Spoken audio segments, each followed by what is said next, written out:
오늘 성경 말씀 사도행전 9장 20절에서 31절 말씀입니다. 사도행전 9장 20절에서 31절 말씀 제가 봉독해 드립니다.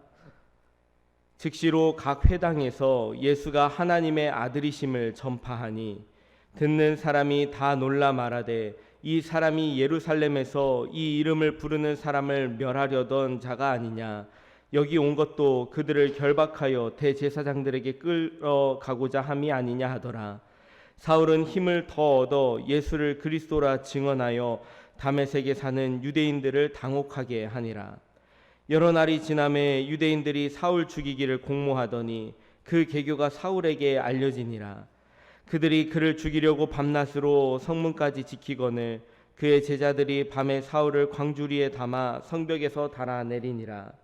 사울이 예루살렘에 가서 제자들을 사귀고자 하나 다 두려워하여 그가 제자됨을 믿지 아니하니 바나바가 데리고 사도들에게 가서 그가 길에서 어떻게 주를 보았는지와 주께서 그에게 말씀하신 일과 다메섹에서 그가 어떻게 예수의 이름으로 담대히 말하였는지를 전하니라.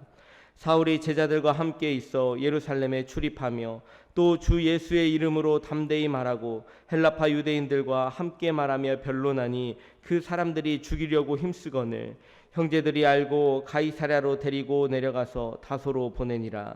그리하여 온 유대와 갈릴리와 사마리아 교회가 평안하여 든든히 서가고 주를 경외함과 성령의 위로로 진행하여 수가 더 많아지니라. 아멘. 오늘도 하나님의 크신 은혜와 평강이 함께 하시기를 간절히 원합니다. 사울은 예수를 따르는 사람들을 잡기 위해서 다메섹으로 갔습니다. 다메섹으로 가는 그 길 가운데 그가 빛으로 강한 빛을 보았는데 그 빛 가운데 예수님을 만났습니다.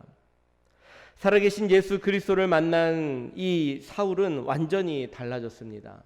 그의 달라진 모습이 무엇이었냐면은 오늘 함께 읽은 말씀 20절 말씀입니다. 즉시로 각 회당에서 예수가 하나님의 아들이심을 전파하니 예수를 믿고 따르는 사람을 붙잡기 위하여 그래서 핍박하기 위하여 다메섹으로 가는 길이었지만 그가 이제는 다메섹에서 예수가 하나님의 아들이시라고 그리스도라고 전하기 시작을 합니다. 사울의 이 변화를 보고 모든 사람들이 놀랐습니다. 예수를 핍박하고 그를 따르는 사람을 잡아 죽이던 그 핍박자가 어느 날 갑자기 변하여서 그 예수를 증거하고 다니니 놀랄 수밖에 없었습니다. 예수님을 만나 변화된 사람은 많이 있습니다. 그 중에서도 사울의 변화가 더욱 의미 있는 것은 그것은 자기만 변한 것이 아니라 변화된 모습으로 복음을 전하면서 수많은 사람들을 예수께로 인도하였기 때문입니다.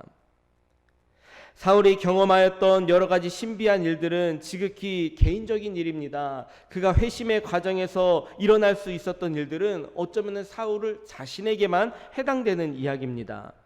그러나 그 결과로 일어난 결과는 전혀 다른 것이었습니다. 개인의 변화였지만 온 인류를 위한 일이 되었습니다. 개인의 변화였지만 땅끝까지 복음을 전파하는 일이 되었습니다. 다메섹에서 복음을 전하는 사울의 모습을 보고 당황한 사람들이 있었는데 그들이 바로 유대인들입니다. 사도행전 9장 22절 말씀입니다. 사울은 힘을 더 얻어 예수를 그리스도라 증언하며 다메섹에 사는 유대인들을 당혹하게 하니라. 다메섹에 사는 유대인들은 놀랄 수밖에 없었습니다. 분명 사울이 다메섹에서 예수를 따르는 사람들을 붙잡기 위하여 이곳으로 온다고 하였는데 그들이 우리 편인 줄 알았는데 어느 날 갑자기 만난 이 사울은 자신의 편이 아니라 자신들과 생각과는 다르게 예수를 오히려 증언하고 그를 증거하고 전하였기 때문입니다. 이렇게 당황한 유대인들은 전혀 뜻밖의 행보를 보여준 이 사울을 바라보면서 결정합니다. 사울을 죽이기로 결정하였습니다. 다른 사람도 아니고 유대 전통에 사로잡혀서 누구보다도 율법주의자였는데 누구보다도 예수를 핍박하는 그 열심이 있었는데 완전히 달라진 사울의 모습을 보고 그 어떤 유대인도 이 사울을 좋게 볼 수가 없었기 때문입니다. 사도행전 9장 24절에서 25절 말씀입니다. 그 계교가 사울에게 알려지니라. 그들이 그를 죽이려고 밤낮으로 성문까지 지키거늘 그의 제자들이 밤에 사울을 광주리에 담아 성벽에서 달아내리니라. 그들이 사울을 잡아 죽이기 위해서 그들이 성문까지도 지키고 있었습니다. 다메섹 성 안에 들어왔던 사울은 이제는 빠져나갈 수도 없고 꼼짝없이 잡혀서 죽을 수밖에 없는 상황이 되었습니다. 그러나 바로 그때 기발한 방법으로 이 다메섹 성을 탈출할 수 있었습니다. 사람들의 도움으로 광주리에 그 사울을 담아서 그 벽에 이렇게 내려가지고 그가 도망을 할 수 있었던 것입니다. 그런데 오늘 함께 읽은 25절의 말씀을 보면은 여러 가지 방법, 특별히 그 기상천외한 방법으로 사울을 탈출할 수 있도록 도와준 사람들이 있었는데 그 사람들이 바로 그의 제자들이었다라고 기록하고 있습니다. 사울이 회심하여 복음을 전하였을 때 그 복음을 받고 사울에게 가르침을 받았던 제자들일 수도 있고 아니면 이미 그 다메섹 성 안에 예수를 따르던 수많은 제자들일 수도 있습니다. 중요한 것은 이 제자들이 사울을 광주리에 담아 이 성벽에 달아내리면서 탈출하도록 도와주었다라는 것입니다. 여러분 한번 생각을 해보십시오. 그 성이 얼마나 높았겠습니까? 그리고 그 성벽을 타고 광주리에 담아 이 성인 남성을 태워서 내려보내려면은 한두 사람의 힘으로는 되지 않는 일입니다. 많은 사람들이 필요한 일이었을 것입니다. 중요한 것은 사울을 살리기 위하여 많은 사람이 그를 돕고 있다는 사실입니다. 하나님께서 준비하시고 이루시고 이루어 가시는 일은 정말로 놀라운 일들입니다. 직접 찾아가서 하나님께서는 사울을 만나주시고 이미 준비되었던 그 아나니아를 통해 사울의 몸이 다시 회복될 수 있도록 그가 깨어날 수 있도록 도와주시고 또한 사울에게 예수가 그리스도이심을 전할 수밖에 없는 그 뜨거운 마음도 주시고 그리고 이렇게 공경에 빠졌을 때 그를 도와줄 수 있는 사람들까지도 하나님께서는 미리 다 준비해 놓고 계셨습니다.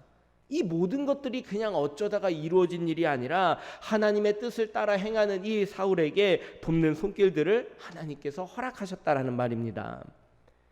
그렇게 사울은 예수를 믿는 사람들을 다 잡아오겠다라고 다메섹으로 떠난 지 3년 만에 다시 예루살렘으로 돌아왔습니다. 그러나 예루살렘에 있는 성도들은 사울이 변화되었다라는 말, 그가 예수를 그리스도라고 증거하고 다닌다라는 그 말을 도저히 믿을 수가 없었습니다. 그가 예루살렘 안에서 스데반을 죽이는데 앞장섰고 그리고 그 누구보다도 그들을 박해하는데 가장 열심이었던 사람이었기 때문입니다. 사도행전 9장 26절 말씀입니다. 사울이 예루살렘에 가서 제자들을 사귀고자 하나 다 두려워하여 그가 제자됨을 믿지 아니하니. 사울은 분명히 제가 회심했습니다. 저도 예수 그리스도를 따르는 제자가 되었습니다. 저도 예수가 그리스도 되심을 구원자 되심을 전하고 다닙니다라고 이야기하였지만 그래서 이미 예루살렘에 있던 사도들과 또한 성도들과 교제하고 싶었지만 그 누구도 사울의 이 회심을 믿을 수 있는 사람은 없었습니다. 한마디로 사울은 예루살렘 안에서 불신의 대상이었고 여전히 두려움의 대상이었습니다. 사울이 예수님을 만난 것은 사실입니다. 그가 아나니아의 도움으로 회복되어서 그 다메섹에서 복음을 증거한 것도 사실입니다. 그가 예수를 그리스도라고 고백하면서 그가 예수의 구원자 되심을 증거한 것도 사실입니다.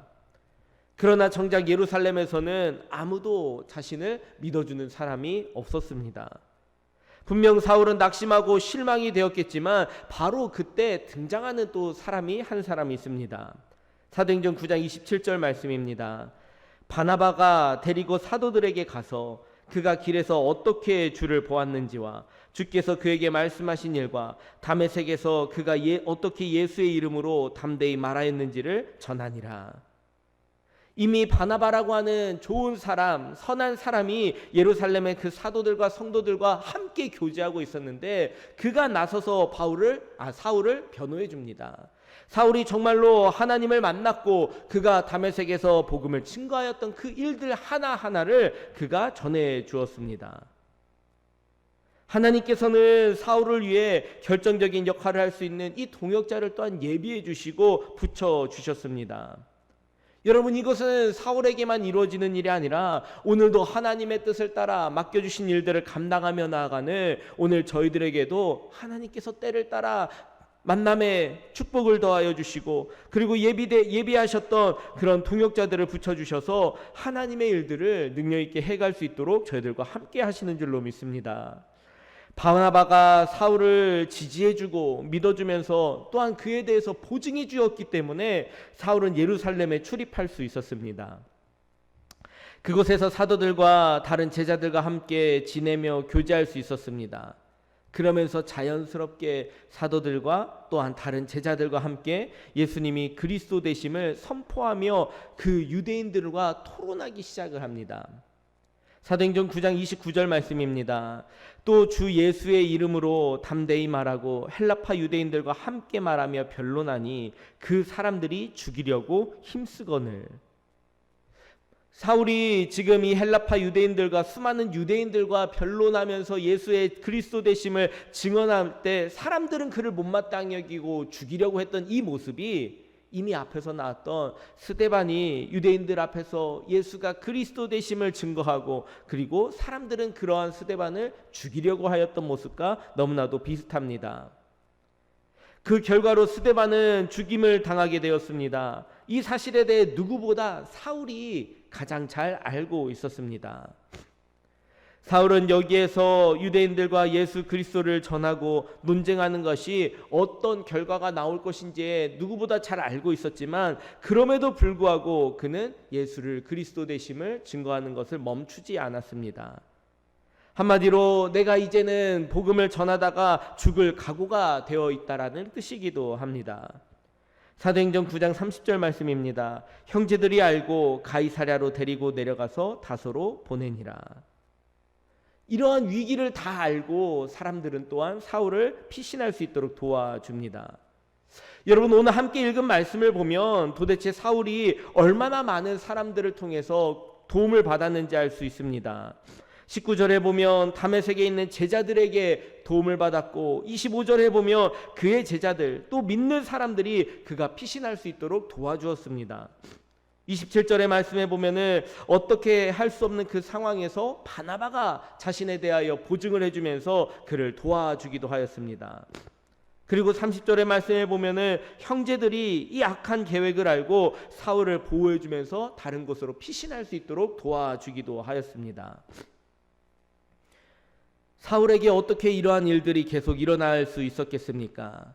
이것은 저절로 일어난 일도 아니고 우연히 일어난 일도 아니라 하나님께서 그 일을 감당하는 자에게 도우시는 하나님의 능력입니다.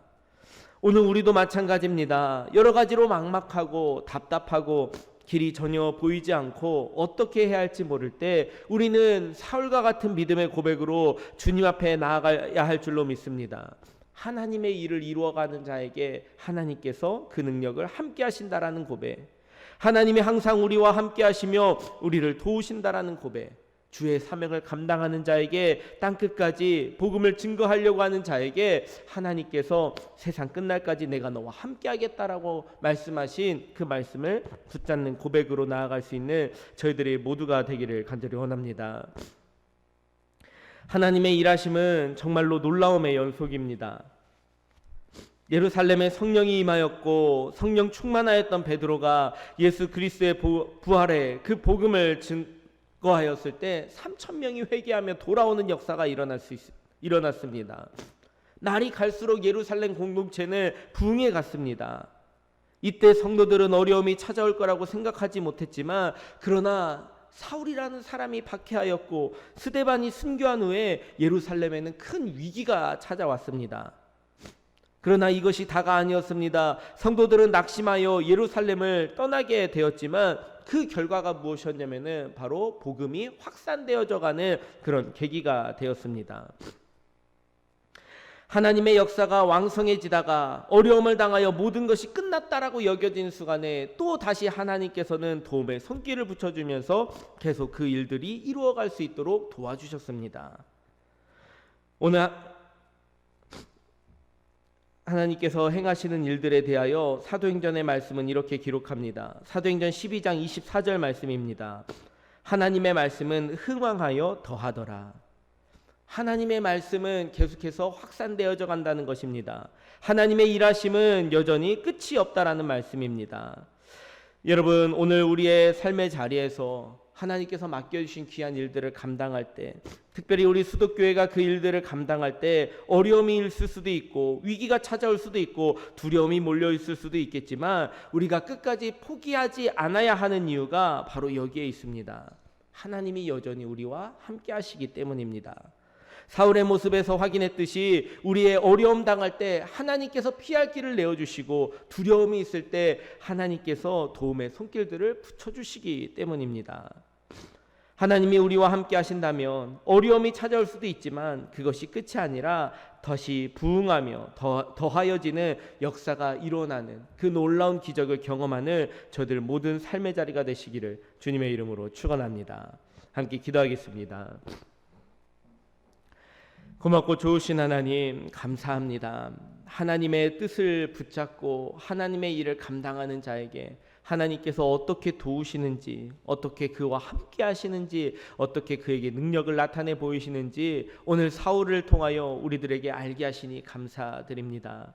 하나님, 우리 수도교회가 또한 우리 사랑하는 모든 성도들이 주 뜻 안에서 다시 한번 하나님의 말씀을 붙잡고 나아가고자 할 때 여러 가지 힘들고 어렵고 정말로 방해되는 것들도 있고 두려운 것들이 있을 수 있겠지만, 그때마다 피할 길을 내어주시는 하나님을 경험하고, 그때마다 도움의 손길을 붙여주시는 하나님을 경험하고, 그때마다 우리를 위로하여서 다시 용기를 주시는 하나님을 경험하며 하나님의 뜻이 온전히 더욱더 부흥해지고 흥왕해지고 더하여지는 역사를 경험할 수 있도록 인도하여 주시옵소서. 오늘 이러한 믿음의 고백으로 오늘을 살아가는 성도들을 붙잡아 주시고 저들의 연약함을 능력으로 고치시며 저희들의 부족함을 넉넉히 채우시는 우리 하나님을 만나는 복된 날이 될 수 있도록 인도하여 주시옵소서. 모든 말씀 예수님의 이름으로 기도드립니다. 아멘.